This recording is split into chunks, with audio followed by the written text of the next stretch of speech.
I'm a bird, mother. I'm a bird. Censorship updates. I'm pretty sure everyone here really wants to know what's happening. Japan just slammed Collective Shout, and their founder is freaking out on social media. Hell yeah. Welcome back, guys. If you saw my first video today, you may remember. Well, what I'm gonna do is I will amp his volume though. Because speak up, Sonny. Welcome back, guys. If you saw my first video today, you may remember that at the end of that video I mentioned I'm going to try to get one more video done today, but I'm extremely short on time, so apologies in advance if I'm speaking a bit quickly and or if this video is a bit rushed. No, honestly, that's perfect. We're rushing too. We gotta go through the whole Chris Chan history. Chop. But to be fair, I do like Hero Hei's covers. It's like quick updates on what's happening. To be honest, I don't have the time to do this video, but I really want to, so I'm going to be late to what I need to get to and make this instead. But here we go.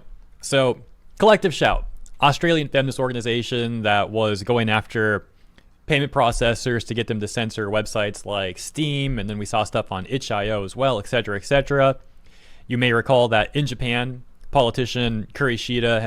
Yeah, I already see. So this one is a Japanese politician who is like heavily involved against the censorship. Like he's saying Collective Shout's activities and practices should be investigated worldwide as they pose such a threat. And under that, Collective Shout needs to be audited. I'm willing to bet money they're being financed by a tech company in charge of age gating. I mean, by this point, I think anything is possible, but there's no way that Collective Shout, they're operating without any big support whatsoever. Has been very aware of the situation and has been routinely criticizing Collective Shout and talking about all this. And now here he is again, just flat out saying Collective Shout's activities and practices should be investigated worldwide as they pose such a threat. Responding to an account that says Collective Shout needs to be audited, I'm willing to bet money that they are being financed by a tech company in charge of age gating. The co-founder. Hey, I just realized. Yeah, it says the co-founder is on Australia's board. Is on Australia's board. Excuse me. And amidst all of this, Collective Shout has also gone into hiding even more, which is just the peak of comedy. Because they were bragging about it. Like we said the other day, these people were bragging about their, as they call them, victories on their Twitter accounts and on their social media accounts. They were bragging about this stuff. And as soon as people start becoming aware of what's going on and looking into these people and criticizing them. Yeah, as soon as that happened, they moved on to threatening people with lawsuits, smearing them on Twitter. It's so disgusting. They're acting like little toddlers throwing a tantrum.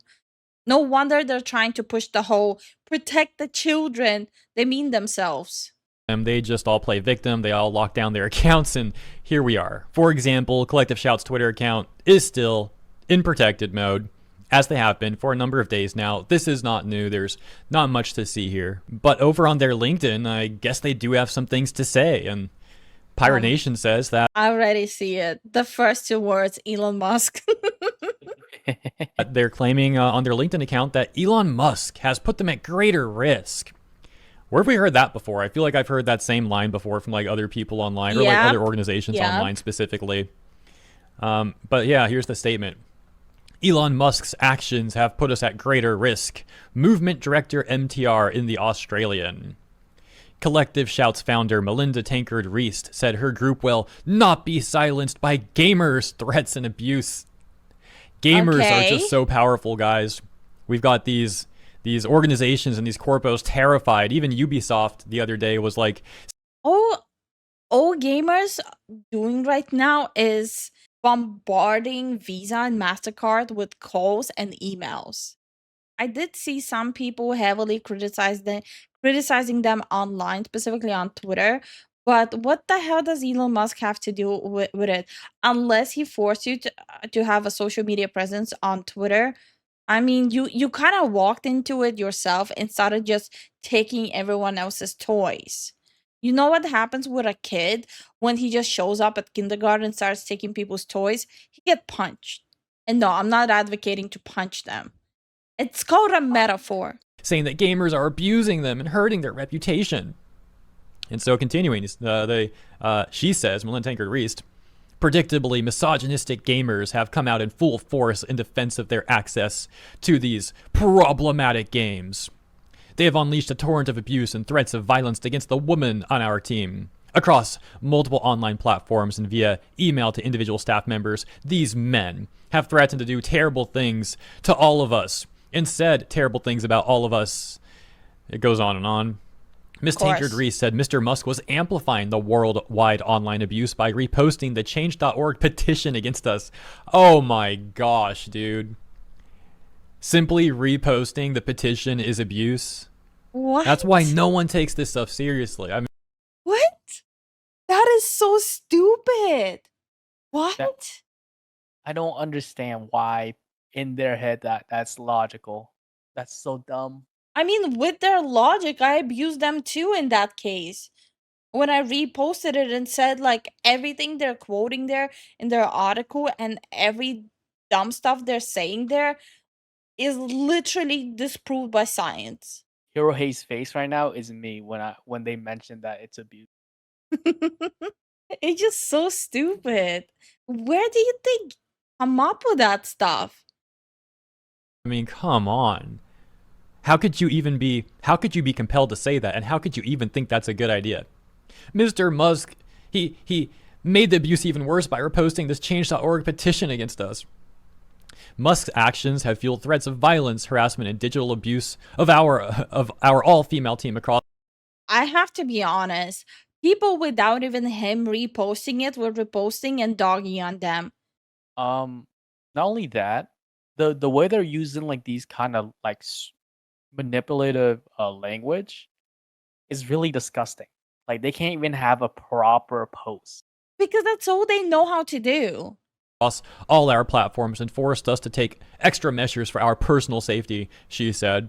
I also love how, as Madam Savvy pointed out the other day, Collective Shout seems to try to pretend like there's no women calling them out when many of the people criticizing them are in fact actually women. Yes. But of course that's bad for their narrative. So that Well, I would say at the beginning it started mostly women speaking up about it from what I personally seen. But now it is cross territory where everyone is just dogpiling on them equally. Even freaking 4chan joined in on it. Oh man, 4chan's going in.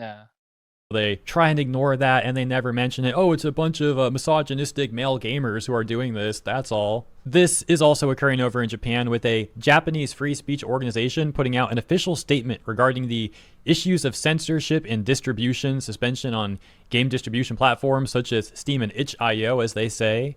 Further adding, we support and wholeheartedly endorse as a consumer organization the efforts and initiatives of platforms that protect the free creation of creators and the free choice of users. This statement would get reposted by this account Ramblings Nerd with an English translation. Although when I click this, I think the translation is ran through a, what's it called? Like a image translation. You upload the image and it translates it. Yeah, it looks like it. Which means this might be a little bit scuffed. And I'm assuming that given how there's like different... Every time when you see like the font sizes and stuff change, it's usually image translation. Random bolts here and there. It looks like one of those image translation things. But hey, maybe it worked out pretty well. I'm just warning you now that maybe this is going to be a little bit scuffed on top of my rushed coverage too. So we'll see. Hopefully this is not a mess. Fun fact. That's how I translate how to prepare my Korean noodles. Image translation. Because goddamn, I don't know how to read it. But I need my Korean noodles. So, Korean Hangul is actually really easy to read. Well, I don't know how to read it. Oh, hold on. Let me just learn Korean just to know how to cook my noodles. But the statement reads, censorship and distribution suspension issues on game distribution platforms. AFEE is an organization that has been active since 2013 with the aim of respecting diverse expressions in entertainment and protecting the interests of consumers. We hold street demonstrations by nonpartisan politicians to coincide with Comment Market, as well as publishing a magazine and holding study sessions on freedom of expression. Recently, There have been a number of reported cases where game distribution platforms such as Steam and itch.io have been forced to suspend or remove content, including adult games, due to pressure from human rights groups and payment service providers. The background and issues are explained below. We take the following position in order to protect creators' freedom of creation and users' freedom of choice. Skipping down to this section, amid growing moral pressure from human rights groups and payment service providers without legal basis, it is extremely important for cultural diversity that Steam and itch.io continue to make efforts to protect content. Removing or hiding content that does not violate the law is nothing but arbitrary censorship. We strongly encourage each platform to continue to exercise careful judgment when suspending content that is not illegal. 3. Request to avoid suspension of legal content. Suspending the distribution of even non-illegal content is detrimental to both creators and users. Creators not only lose revenue opportunities, but also imagine thinking that they actually give a damn about the creators. Imagine thinking they actually give a damn about gaming. Imagine thinking that they actually give a damn about kids. Imagine they actually think about anyone else than themselves and building all of this just to sell some shitty ass books on Amazon. risk being to doubt. Inappropriate content producers, and users are deprived of the opportunity to freely access a wide variety of content. We strongly urge platform operators to continue dialogue with users and maintain policies that protect content and avoid excessive deletions. Then skipping to this section where they directly call out Collective Shout here, saying, in July 2025, Steam and itch.io suddenly removed a large amount of adult NSFW content and some adult games from their search results. This was reportedly the result of pressure from the Australian anti-adult content group Collective Shout, which was working to pressure payment providers such as Visa, MasterCard, and PayPal. On itch.io, all tagged NSFW content was removed from search results and browse lists, effectively rendering over 20,000 items invisible. This was done without prior notice. 20,000. Holy, that's a lot of adult games. Wow. And in a confusing manner. Steam revised its Steamworks guidelines to prohibit adult content that is deemed to not meet the payment processor standards and immediately removed a large amount of content in question. As a result, there are reports that legitimate and highly acclaimed LGBTQ-related content, as well as content on mental health and domestic violence, have been affected, posing a threat to freedom of expression. They close with this statement saying, gamers and creator communities have organized protests on Reddit, Blue Sky, Change.org, and other platforms, and have delivered a petition with the imagine it's like two worlds colliding right now. Not even two worlds. It's like the content creators, the Twitter users, the Blue Sky people, the Reddit people, the 4chan people, everyone, Tumblr people, everyone are holding hands right now and marching. Who would have thought that the only thing that's gonna bring peace amongst gamers, amongst the factions of gamers, is gonna be a group of Karens? Jesus, talk about uniting a nation. over 170,000 registered members to Visa and MasterCard, as well as sending numerous phone calls and emails in protest, which, as we discussed the other day, does seem to be working. The disruption of these companies does seem to be impeding their business and costing them money. And really quick, I want to give a shout out to this user, Sekwar, who left a very interesting comment, informative stuff here on my video from the other day, similarly talking about this and saying, I work at a credit card company, not MasterCard nor Visa, so I can give you a suggestion. Don't bother sending emails. Those will go straight to the trash. Do call their call center. They are not allowed to ignore calls, and they have to pay the call center operator companies. Yes, they're all third party per call taken. Lowering the amount of calls received on call centers is 80% of all the projects that I work on. Anything that increases the amount of daily calls is a nightmare for them. Keep calling, and they will fold. Alrighty, guys, I'm going to leave it there. That's a good tip. That's a really good tip. Also, yes, don't let up. Let your voice be heard, because this is so freaking stupid. And I cannot wait for people to expose more and more what's really behind that charade that they are putting on. Yup. But I actually think this is a good update because it does look like the front of Collective Shout is crumbling. I cannot speak about the other censorship when it comes to UK government, but at least like this part is slowly crumbling. Yeah, Yeah, we fly high. Check it. Spread my wings high, reach the sky. Feathers in the wind, never asking why. I'm a bird, motherfucker, I'm a bird. Soaring high, yeah, that's the word. Flying free like you never heard.